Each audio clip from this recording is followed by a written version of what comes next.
Welcome everyone. In this tutorial we are going to make this interesting isometric text. We will first simply add the text and color it. Then we will turn it 3D using the extrude technique. Then the text would be separated into its different faces. After that we'll add colors and patterns to it. Finally we will add 2 layers of background to it. As always, chapters have been added for better understanding. So let's begin. Welcome back guys. So in this tutorial we're going to start off by adding text, and the word that I'm going to write is colors, C-O-L-O-R-O-S. The next thing I'm going to do is I'm going to go here in the font list, and in the filters I'm going to make it to simple non-serif fonts, and then I'm going to choose kind of a nice thick font, and this is the one, Tahoma.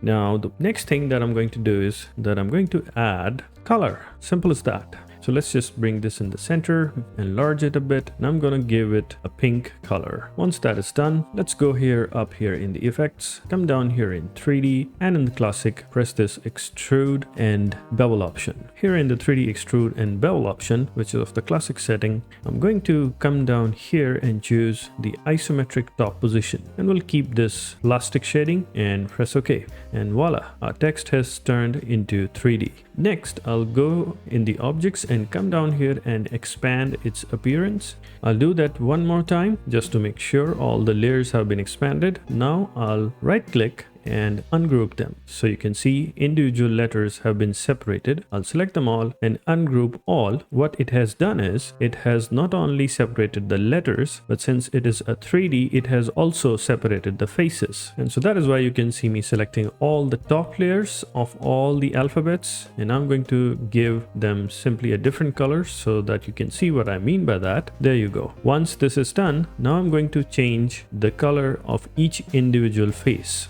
I'm just going to give them colors randomly. The idea here is that we are just trying out with 3D text for the very first time. So instead of going into something very deep, I always start off with doing some very basic things so that as a creator, as a learner, as a user, we can begin to sense and feel with what we are really dealing with. So that is why I'm changing all the colors. Now I'm going to work with the faces, the other faces. These are the top faces. Now let's work with these here, the faces on the left, on the front.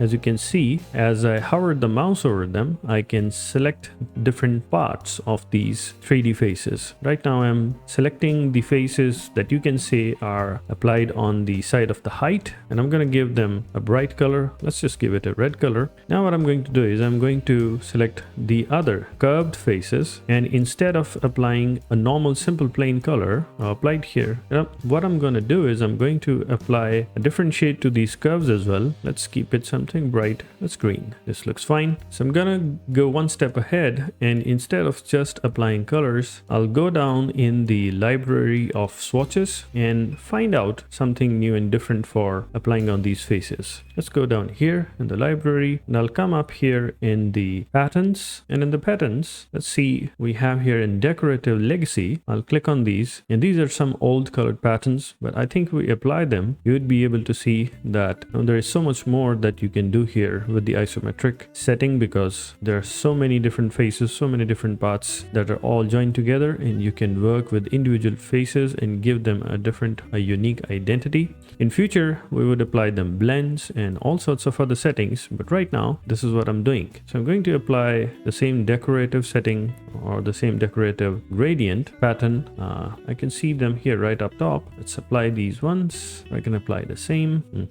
Not that bad. This dark one is fine. Let's go back here, and again let's try something different, something that's related to kind of nature. The patterns, we have this nature, and voila, we have these nature animal skins. So I'm basically going to apply these different skin patterns to rest of the faces of all the letters. So this is one. What animal is this? I don't know. Whose skin is this? I think it's an alligator or a crocodile. It could be one. Let's try the zebra one. We select this. Whoops. You can see how small these faces can be. Yeah. And to the last one here, I think that was of a snake on the letter L and O. This is the zebra on letter R. And yep, this is a snake. This is the zebra. And this one's like that of an alligator. And just like that, we were just playing around with the colors, and this first time attempt on isometric text is coming to a close. but it's not over yet. Let's add a background and see what we can do here. I think I'm gonna add two backgrounds, one that of a color and the other would have a pattern and an overlapping feel. Let's see how does it go. So I'm gonna give it a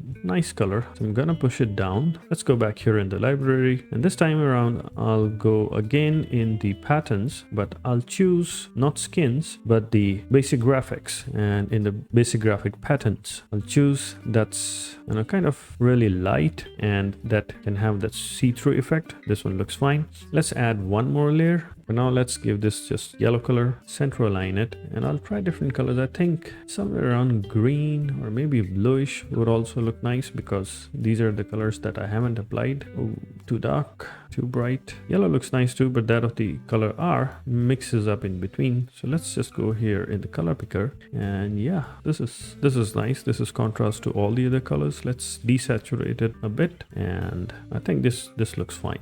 I'll cancel it. No need to add a third one. Let's just make this font, I think let's make it a bit bigger, let it cover more space and breathe, and that's pretty much it. A simple, straightforward approach to isometric settings and trying out 3D text in the true sense for the first time. I hope you liked the video, and keep on watching the playlist so that you can binge watch all the 20 effects that I have uploaded in this playlist. Have fun.